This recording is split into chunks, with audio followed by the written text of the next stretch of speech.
Today we're covering one of the most heartbreaking cases in Swedish criminal history, the murder of 10-year-old Engla Höglund, a crime solved, almost miraculously, because of a single photograph that captured both the victim and her killer.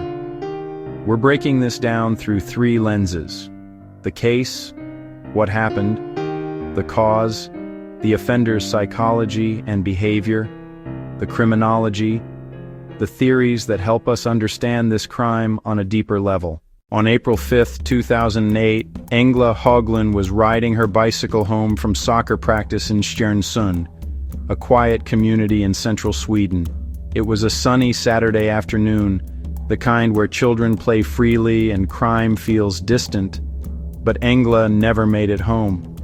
Her disappearance triggered one of the largest search operations Sweden had ever seen. Then came the breakthrough, and it was something no investigator could have predicted. A local resident, out walking and casually taking pictures of the landscape, had captured a car in the background, and in front of the car, Engla riding her bike. Investigators zoomed in. The car was identifiable. It was a red Saab, registered to 42-year-old truck driver Anders Eklund. Police moved fast. He was arrested the next day. And during questioning, Eklund confessed to abducting, raping, and murdering Engla. But the shock didn't end there. He also admitted to another cold case, the 2000 murder of Pernilla Hellgren in Falun, a crime that had haunted the region for 8 years. To understand this crime, we have to understand the offender. Anders Eklund did not offend suddenly.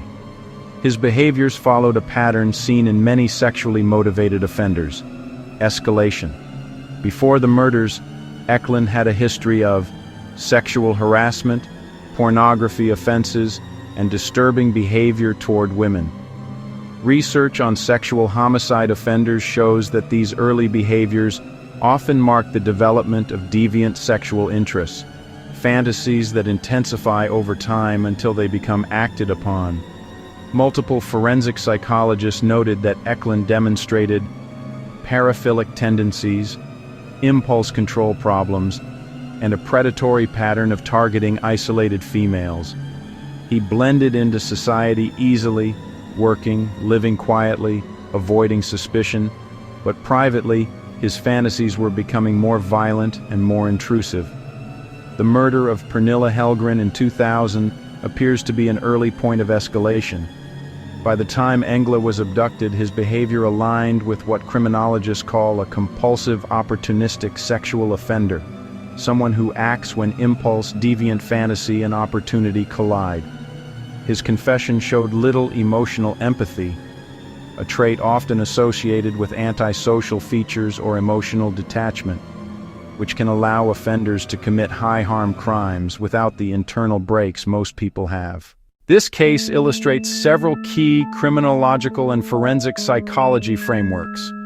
1. Criminal career theory, the escalation pattern. Eklund moved from minor sexual offenses to harassment, to violent sexual assault, to homicide. This trajectory is well documented in criminal career research. Early low-level offenses can predict later violent sexual behavior if untreated. 2. Sexual homicide typologies.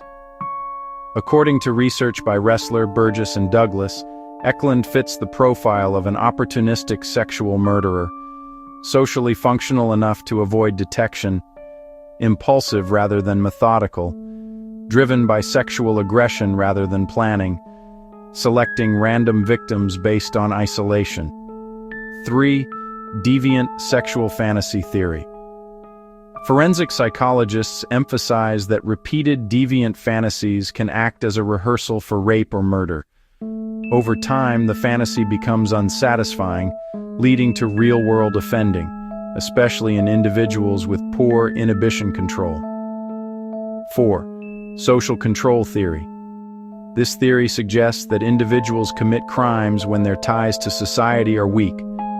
Eklund had limited meaningful relationships, inconsistent employment stability, and a hidden world of sexual deviance, all factors that reduce the internal and external controls that deter crime. 5. The forensic significance of chance evidence. The coincidental photograph that captured both Engla and Eklund's car is a reminder of how much criminal detection can rely on unexpected data points, bystanders, digital traces, accidental captures, and public cooperation.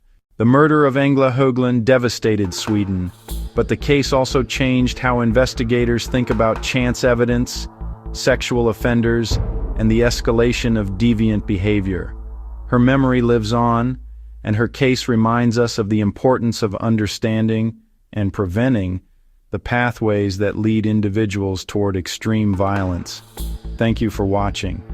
Let me know in the comments what case you want us to explore next, and stay curious.